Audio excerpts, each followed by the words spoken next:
महाराष्ट्र के पूर्व गृह मंत्री की बढ़ती जा रही है मुश्किलें। अनिल देशमुख के घर पर इनकम टैक्स का छापा। महाराष्ट्र में सियासी समीकरण बदलने के संकेत। सीएम उद्धव ठाकरे ने बीजेपी नेता साहिब दानवे को कहा भविष्य का साथी। महाराष्ट्र में साइकिल रैली के बाद महिला को सम्मानित करते हुए राज्यपाल ने खुद से उतारा उसका मास्क। कोविड प्रोटोकॉल की गंभीरता पर सवाल उठे। महाराष्ट्र में 24 घंटे में आए हैं कोरोना के 3000 से ज्यादा नए केस। 67 मरीजों ने दम तोड़ा। मुंबई में आज आए कोरोना के 434 नए मामले। 3 मरीजों की हुई मौत। एएमसी के करवाए 5वें सीरो सर्वे में मुंबई के 86% से ज्यादा लोगों में पाए गए हैं एंटीबॉडी। इस बार स्लम और नॉन स्लम जनसंख्या में एंटीबॉडी का कोई ज्यादा अंतर नहीं। महिलाओं में पहली या दोनों ही वैक्सीन लगवा चुके 90.26% लोगों में मिली है एंटीबॉडी। मुंबई में अभिनेता सोनू सूद के घर पर छापेमारी। आयकर अधिकारियों ने की कार्रवाई।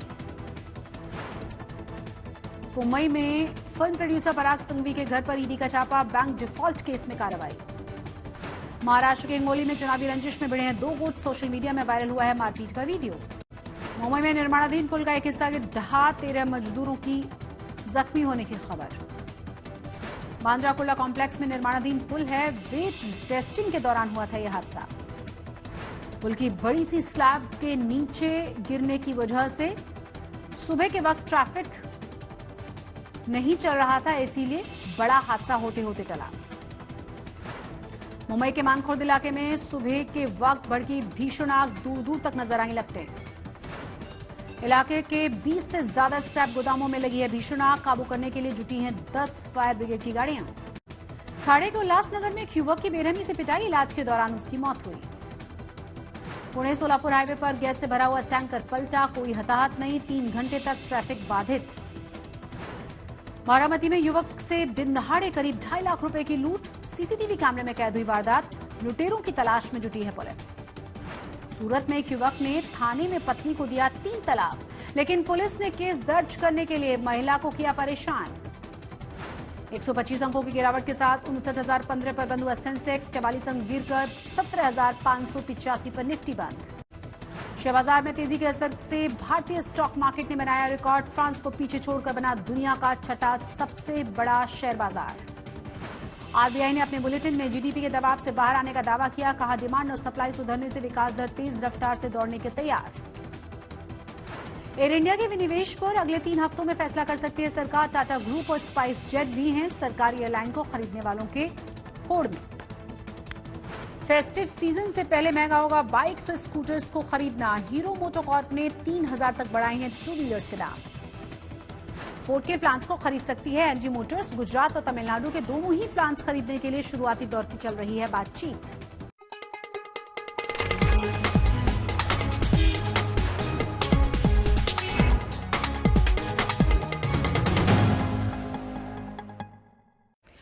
नमस्कार, आप देख रहे हैं आज तक और आपके साथ मैं हूं शशि तुषार शर्मा। महाविकास आघाड़ी सरकार को बने 2 साल होने को आ रहे हैं, पर शायद ही कोई महीना ऐसा बीतता हो जब शिवसेना और बीजेपी के साथ आने की अटकलें ना लगाई जाती हों। आज तो खुद मुख्यमंत्री उद्धव ठाकरे ने बयान एक बार फिर से दिया है और उसके बाद ये अटकलें फिर से तेज हो गई हैं। व्यासपीठावरती उपस्थित असलेले माझे आजी माजी आणि एकत्र आले तर भावी सहकारी। शिवसेना और बीजेपी पुराने गठबंधन सहयोगी रहे हैं। 2019 विधानसभा का चुनाव दोनों ने मिलकर लड़ा और दोनों को साथ में बहुमत भी मिला, पर मुख्यमंत्री पद को लेकर बात नहीं बनी तो शिवसेना ने बीजेपी से नाता तोड़ लिया और एनसीपी कांग्रेस के साथ जाकर सरकार बना ली। उद्धव ठाकरे मुख्यमंत्री बन गए, बीजेपी विपक्ष में बैठ गई। दोनों दलों के बीच सियासी दूरियां हैं, लेकिन वक्त वक्त पर दोनों दलों के साथ आने को लेकर अटकलें भी लगती रही हैं। ये अटकलें फिर से तेज हो गईं जब खुद मुख्यमंत्री उद्धव ठाकरे ने एक बयान दिया। व्यासपीठावरती उपस्थित असलेले माझे आजी माजी आणि एकत्र आले तर भावी सहकारी। मुख्यमंत्री उद्धव ठाकरे महाराष्ट्र के औरंगाबाद में एक कार्यक्रम में शामिल होने पहुंचे थे। बीजेपी नेता और केंद्रीय मंत्री राव साहिब दानवे भी मंच पर मौजूद थे। मुख्यमंत्री ठाकरे ने अपने संबोधन की शुरुआत में कहा, मंच पर उपस्थित हमारे अभी के और पुराने सहयोगी, और फिर केंद्रीय मंत्री दानवे की ओर देखते हुए उन्होंने कहा, और अगर भविष्य में साथ आए तो भावी सहयोगी। आजी माजी सहकारी तिथे होते आणि उद्या सगळे कोण एकत्र आले तर भावी कोण होऊ शकतात? आता ते येतील तेव्हा कळेल ना. सगळे सगळे नाही, आता ठीक आहे, आता बघू, येणारा काळच काय ते ठरवेल. मुख्यमंत्री उद्धव ठाकरे के बयान पर उप मुख्यमंत्री अजित ठाकरे ने कुछ इस तरह प्रतिक्रिया दी. प्रत्येकाला काय बोलायचं ते तर राज्याचे प्रमुख आहेत, त्यांना काय बोलायचं पूर्णपणे त्यांचा अधिकार आहे. त्याच्यामुळे त्यांचं काही मन मी हे करू शकत नाही, म्हणजे मनातलेलं काय ते ओळखू शकत नाही. बीजेपी नेता और शिवसेना के समर्थन से महाराष्ट्र में 5 साल सरकार चला चुके पूर्व मुख्यमंत्री देवेंद्र फडणवीस ने उद्धव ठाकरे के बयान पर प्रतिक्रिया देते हुए कहा कि अगर ठाकरे गठबंधन के सहयोगियों से छुटकारा पाना चाहते हैं तो अच्छी बात है. हे जे काही अनैसर्गिक अशा प्रकारचं गठबंधन तयार झालेलं आहे हे फार काळ काही चालू शकत नाही. मला असं वाटतं कदाचित माननीय मुख्यमंत्र्यांच्याही लक्षात आलं असेल की अशा प्रकारचं अनैसर्गिक गठबंधन करून महाराष्ट्राचं नुकसान होत आहे आणि म्हणून त्यांनी मनातली भावना बोलून दाखवली असेल.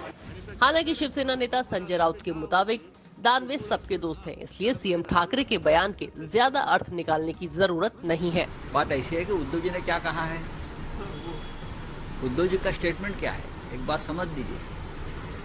उद्धव जी ने कहा है कि आप क्या भावी, क्या शब्द है, भावी सहकारी. हाँ, तो उसका मतलब है बीजेपी के कुछ लोग हमारे महाविकास आघाड़ी में आ सकते हैं. ये उनका कहने का मतलब समझ लीजिए आप. हम छोड़कर कहीं नहीं जाएंगे. औरंगाबाद से इसरार चिश्ती और पुणे से पंकज खेलकर के साथ आज तक ब्यूरो. आज प्रधानमंत्री नरेंद्र मोदी का 71वां जन्मदिन बड़े ही रिकॉर्ड तोड़ तरीके से मनाया गया है, क्योंकि इस दिन को यादगार बनाने के लिए सरकार ने रिकॉर्ड वैक्सीनेशन का लक्ष्य रखा था, जिसे 2.25 करोड़ वैक्सीन डोज लगाकर सफलतापूर्वक हासिल कर लिया गया. ये पहली बार है जब देश में एक दिन के भीतर 2 करोड़ से ज्यादा वैक्सीन की डोज लगाई गई हों.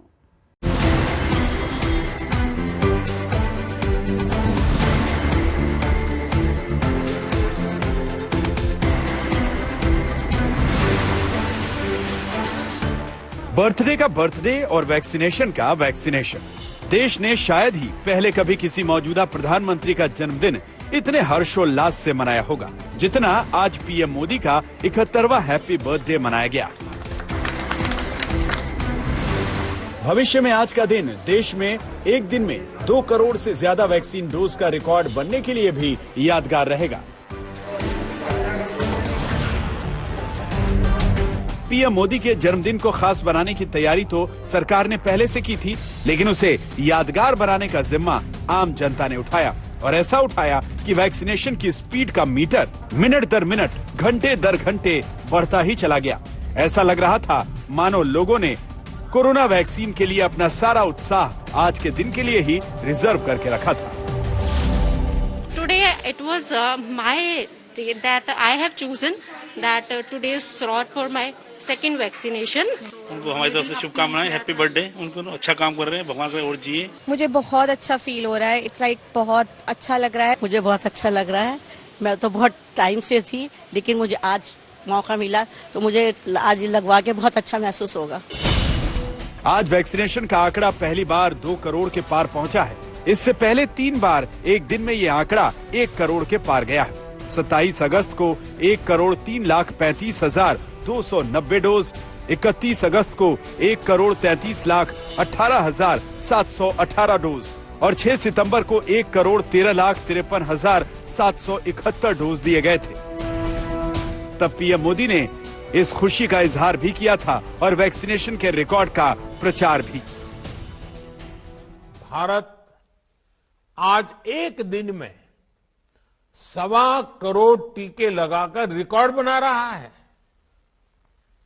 जितने टीके भारत आज एक दिन में लगा रहा है वो कई देशों की पूरी आबादी से भी ज्यादा है.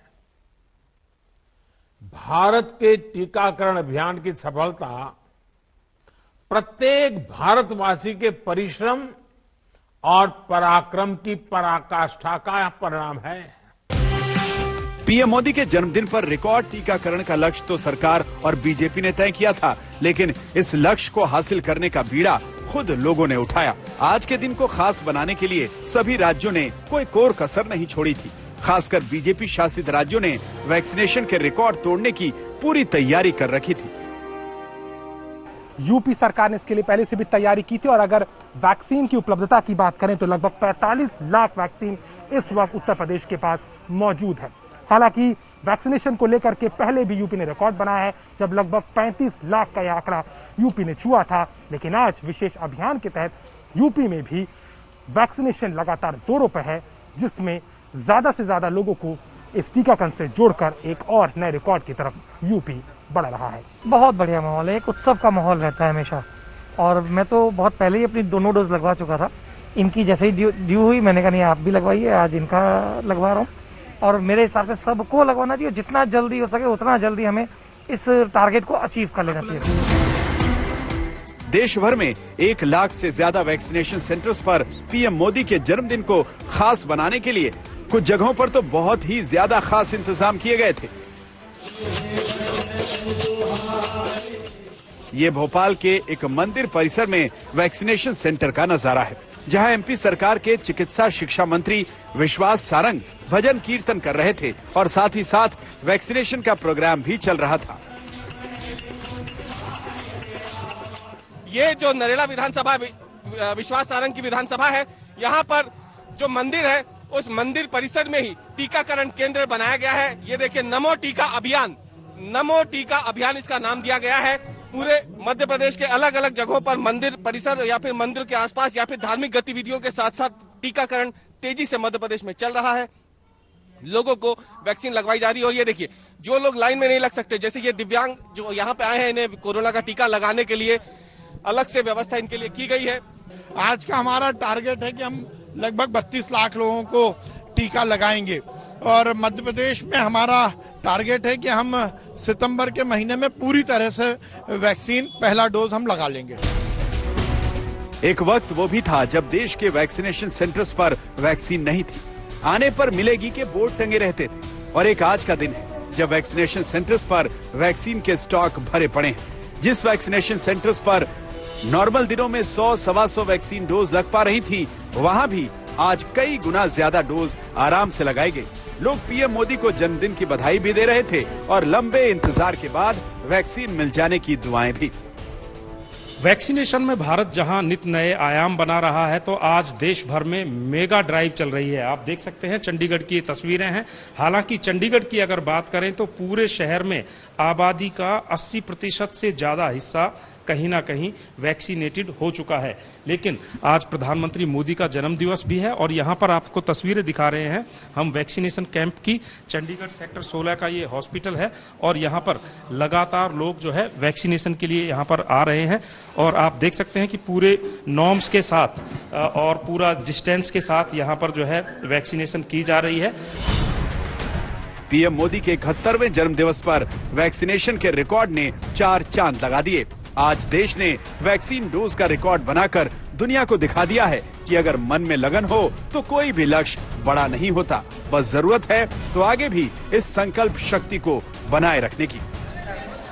आज के दिन रिकॉर्ड वैक्सीनेशन से एक चीज साफ है कि भारत में लोग पहली और दूसरी डोज लगाने के लिए उत्सुक हैं और सरकार ने कहा है कि इसके लिए राज्यों को पूर्ण तरीके से टीका दे दिया गया है। टीके की कोई कमी नहीं है और इससे दिखता है कि भारत अपना पूर्ण वैक्सीनेशन का टारगेट दिसंबर आने से पहले खत्म कर देगा और भारत के लिए ये एक बहुत बड़ी अचीवमेंट मानी जाएगी। कैमरा पर्सन कृपाल सिंह के साथ मैं मिलन शर्मा, आज तक। महाराष्ट्र के पूर्व गृह मंत्री अनिल देशमुख की मुश्किलें खत्म होने का नाम ही नहीं ले रही हैं। सीबीआई, ईडी के बाद अब इनकम टैक्स ने उनके यहां रेड मारी है और ऊपर से अनिल देशमुख गायब हो गए हैं। ईडी ने कई बार उन्हें समन भेजा है पर वो पेश ही नहीं हो रहे, इसीलिए ईडी उनके खिलाफ कोर्ट चला गया है। महाराष्ट्र के पूर्व गृह मंत्री अनिल देशमुख के नागपुर, पुणे और मुंबई स्थित ठिकानों पर इस बार इनकम टैक्स ने छापा मारा है। देशमुख पर इनकम टैक्स की चोरी का आरोप है। आयकर विभाग को शक है कि वो संस्थाएं और ट्रस्ट जो अनिल देशमुख या उनके परिवार के सदस्यों से जुड़ी हुई हैं, वो टैक्स की चोरी में शामिल हैं। 100 करोड़ के वसूली मामले में अनिल देशमुख के खिलाफ सीबीआई जांच कर रही है और उससे जुड़े मनी लॉन्ड्रिंग केस की जांच ईडी कर रहा है। पहले सीबीआई और ईडी ने भी कई बार अनिल देशमुख के ठिकानों पर छापेमारी की है। महाविकास आघाड़ी के दल देशमुख पर हो रही जांच एजेंसियों की कार्रवाई को राजनीति से प्रेरित बताते रहे हैं। रोज पोलीस कमिशनर आजकाल खुद येत नाही। पॉइंट असं आहे की रेजावर जर करणाऱ्या एखाद्या अधिकाऱ्याने एखादी गोष्ट केली तर त्याला एक्सप्रेशन देण्याची त्याची जबाबदारी आहे, ती राहिली बाजूला आणि केंद्र सरकार तो काय म्हणतो त्या आधारे त्या ज्याच्या विरुद्ध तो बोलला त्याला बाहेर घालवा अशा भागाची भूमिका घेतो किंवा सत्ताधारी पक्ष घेतो। देखो, जब से देश में नरेंद्र मोदी जी की बीजेपी की सरकार आई तब से विरोधी को टारगेट करने का काम बीजेपी के माध्यम से किया जाता है। ईडी और सीबीआई का जो दुरुपयोग करने का काम इनके माध्यम से किया गया है और आज तक ये गए 7-8 साल में एक भी जो किसी को सजा हुई ऐसे कुछ भी प्रकरण आपके सामने नहीं आए। टारगेट कर जो लोगों के मूल मुद्दे हैं उसको डाइवर्ट करने का पाप बीजेपी के माध्यम से किया जाता है। एंटीलिया केस के बाद उस वक्त के मुंबई पुलिस कमिश्नर परमबीर सिंह ने तत्कालीन गृह मंत्री अनिल देशमुख पर 100 करोड़ रुपए की वसूली का आरोप लगाया था, जिसके चलते अनिल देशमुख को गृह मंत्री पद से हटना पड़ा था। ईडी की ओर से दाखिल की गई चार्जशीट के मुताबिक मुंबई पुलिस के पूर्व एपीआई सचिन वाजे ने ईडी को दिए अपने बयान में अनिल देशमुख के खिलाफ कहा है, मैंने देशमुख के कहने पर वसूली की। जो भी रकम वसूलता था उसमें से मुझे कुछ नहीं मिलता था, मुझे कुछ भी आर्थिक लाभ नहीं हुआ। मैंने ऑर्केस्ट्रा बार से जो भी रकम वसूली थी वो कुंदन शिंदे को दे दी। नौकरी बहाल होने के बाद मुझ पर अपनी नौकरी बचाने का राजनीतिक दबाव था, जिसके कारण अनिल देशमुख के निर्देश पर यह काम किया। वसूली केस में मनी लॉन्ड्रिंग की जांच कर रहे ईडी ने पूछताछ के लिए अनिल देशमुख को 5 बार नोटिस भेजा है, पर वो एक बार भी नहीं पहुंचे। आज तक अनिल देशमुख के वर्ली स्थित घर पहुंचा, पर यहाँ किसी को उनका पता ठिकाना नहीं पता था। अनिल देशमुख आखिर कहाँ है? पॉलिटिकल सर्कल्स में ये चर्चा कई दिनों से गर्म है। महाराष्ट्र के पूर्व गृह मंत्री अनिल देशमुख को विवादों के चलते अपना इस्तीफा तक देना पड़ा। बॉम्बे हाईकोर्ट ने सीबीआई इंक्वायरी के आदेश भी दे दिए और पिटीशन लगाई पूर्व मुंबई पुलिस कमिश्नर परमबीर सिंह ने। लेकिन आखिर अनिल देशमुख कहां है? वर्ली में उनके निवास स्थान पर हम मौजूद हैं, लेकिन यहां भी हमने जिन लोगों से बातचीत करने की कोशिश करी, उनका कहना है कि उन्होंने कई दिन से अनिल देशमुख को नहीं देखा है और उनके वेयरअबाउट्स के बारे में उनको कुछ भी नहीं मालूम। देशमुख के बार बार समन भेजने पर भी ना हाजिर होने से अब ईडी उनके खिलाफ कोर्ट चला गया है। ईडी के अफसरों ने भी एक एप्लीकेशन मजिस्ट्रेट कोर्ट में फाइल किया सेक्शन 170 आईपीसी के तहत, जो कि देशमुख के खिलाफ है। देशमुख 5 समन देने के बाद भी ईडी के सामने हाजिर नहीं हुए हैं। इस मामले में अगर देशमुख दोषी पाए जाते हैं तो उन्हें कम से कम 6 महीने की सजा हो सकती है। कैमरा पर्सन अनिकेत, योगेश पांडे और पंकज उपाध्याय के साथ दिव्येश सिंह, मुंबई आज तक। और इसी खबर के साथ मुंबई मेट्रो में बस इतना ही, लेकिन देश और दुनिया की तमाम बड़ी और अहम खबरों के लिए आप देखते रहिए आज तक।